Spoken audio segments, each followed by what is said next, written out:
I've been teaching the practice of meditation and guiding people into the experience of spiritual awakening. When I started the Transdimensional Fiction imprint, it was because I wanted to write and publish works of fiction that would enhance my work as a spiritual teacher. In this post, I'll share my current definition of transdimensional fiction up front, and then spend some time explaining the nature of that form of fiction and the source of its transformative power. Here's the definition. Works of transdimensional fiction are stories that invite us to question our existing understanding about ourselves and reality by presenting alternative possibilities with the power to carry our hearts and minds into the infinite expanse of reality beyond the 3 dimensions of space and linear time that we are customarily limited to. Story, identity, and transformation. The goal of spiritual work is transformation, and for a long time it has been obvious to me that those who seek real transformation cannot reliably find it through studying mystical ideas or engaging in spiritual practices alone. A person can hold a wealth of understanding about the most profound and subtle mystical perspectives and still remain largely, if not entirely, unchanged by that understanding. Likewise, people can engage in spiritual practices for years, even decades, with very little visible effect on their fundamental character or outlook on life. The question that I have always engaged with is, what actually makes real and lasting transformation possible? I've come up with a powerful metaphor that I think helps explain the answer to that question.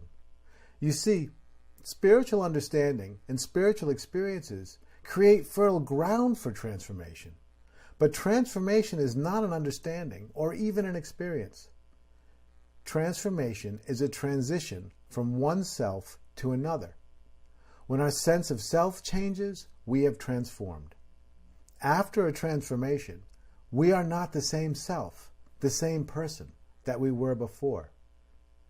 And here is the all-important key to everything that I'm about to explain. The self is not a thing. It is not a feeling. It is not even a set of behaviors. The self is a story about us. It is a story that we live through. It is our identity. We are a story about ourselves. Transformation occurs when that story, that identity, changes. When that happens, we are not the same person that we were before. Understanding, experience, and transformation. It is important from the start to make a clear distinction between spiritual understanding, spiritual experience, and spiritual transformation. Of these, it is spiritual transformation that is most profoundly significant and what true seekers are ultimately looking for.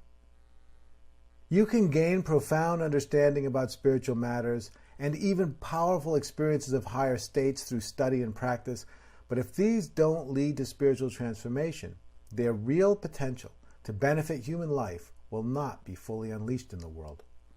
Understanding is spiritual knowledge that has been integrated into a coherent story about ourselves and the world.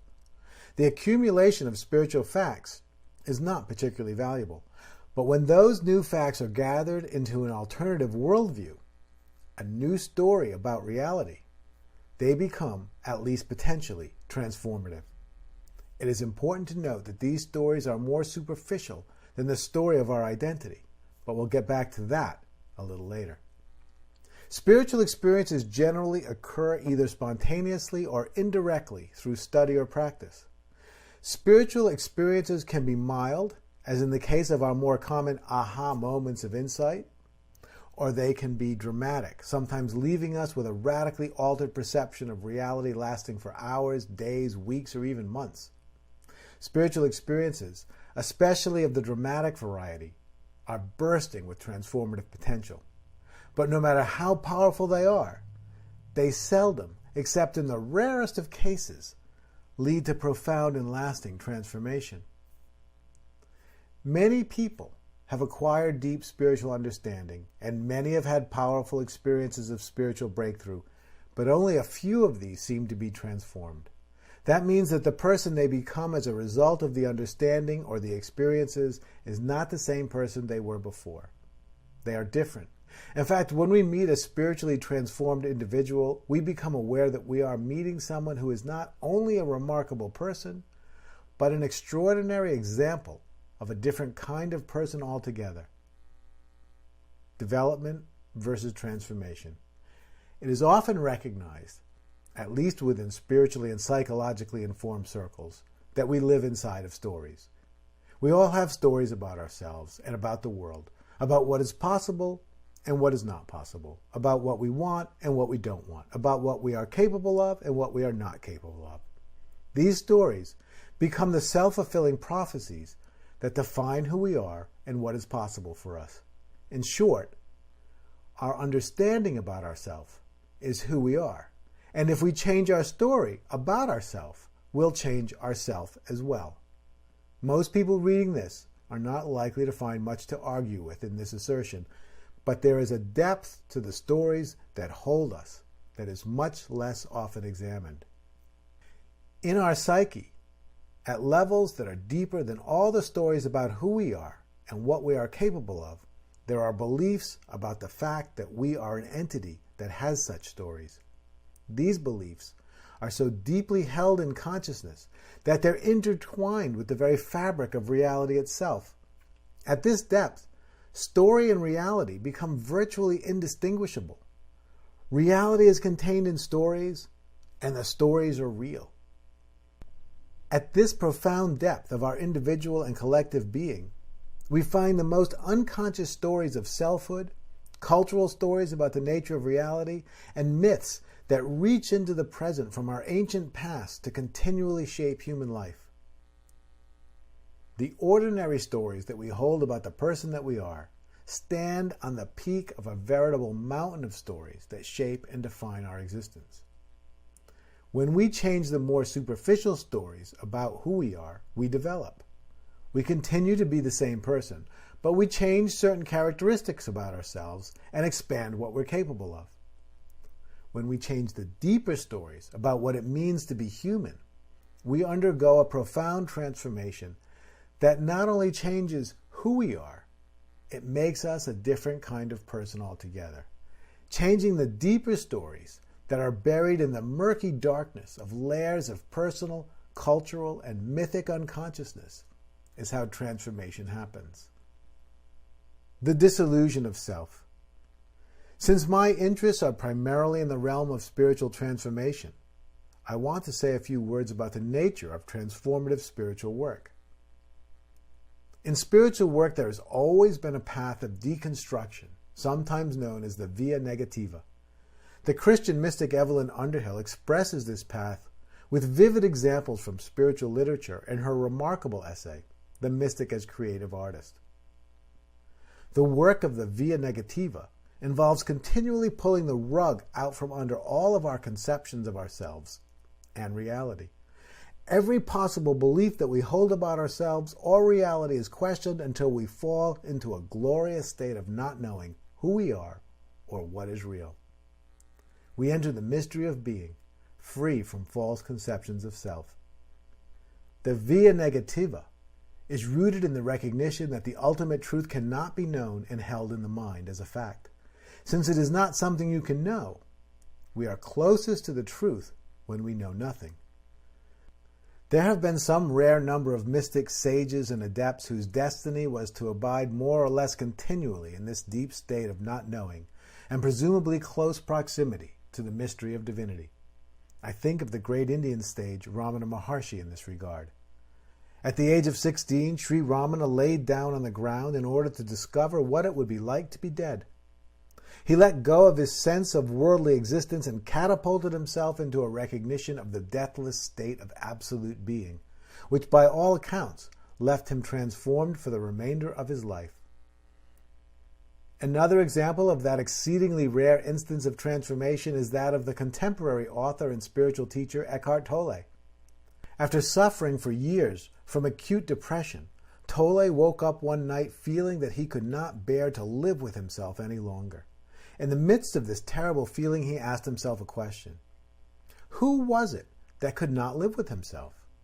With this question, all notions of self fell away, leaving him in a deep recognition that there was no self.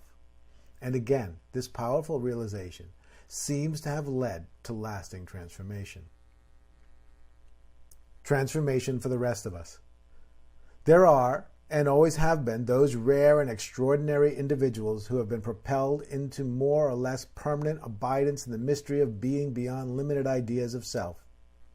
But they are rare and extraordinary. The rest of us seem to need more guidance along the way.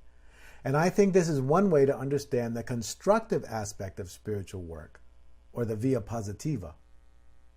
Some mystics taste the extraordinary vastness, and then either by choice or destiny, and I don't know if anyone can tell which, they return offering visions of their journey. In their creative offerings and teachings, they gesture toward a possibility that we can experience for ourselves and ultimately live into. For the rare few, one explosive experience shifts them into a new story about reality. They are transformed. They don't identify with the old story anymore. They are living a new story now. The rest of us may need to work at it. We might need to make an effort to let go of our old story and identity and step into the life of a new story. The sacred writing and art that come to us from those who have tasted the beyond and returned are offered to help us formulate a new story of an awakened self.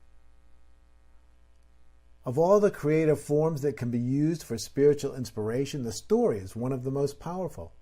Think of the story of Jesus and how many millions of Christians it has inspired throughout the ages, or the stories surrounding the Buddha or Muhammad. Think of the myths of all cultures. Story has always been a powerful vehicle for transformation. Works of transdimensional fiction are stories created to support readers to transition into an awakened story about themselves and existence itself.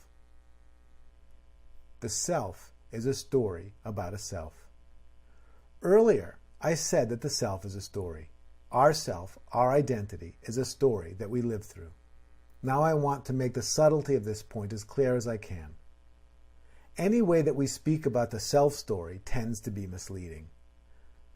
We might say that the self is a story about a self, but this is misleading because when we hear the word story, we tend to think of it as something we have. But at the depth of story that I'm speaking about, there is no one to have the story. The self is a story, period.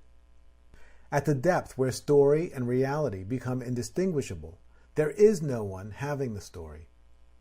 Story is reality, and there is no one outside of the story to have it. I realize that this gets pretty weird, and there is no way to explain it that can completely avoid the fact that we will always relate to these words through our identity as a seemingly separate entity. We will always hear the word story and think of it as something that we have, not something that we are. In our moments of deep revelation, many of us have recognized, at least for a moment, that the self that we have always thought we were is not real.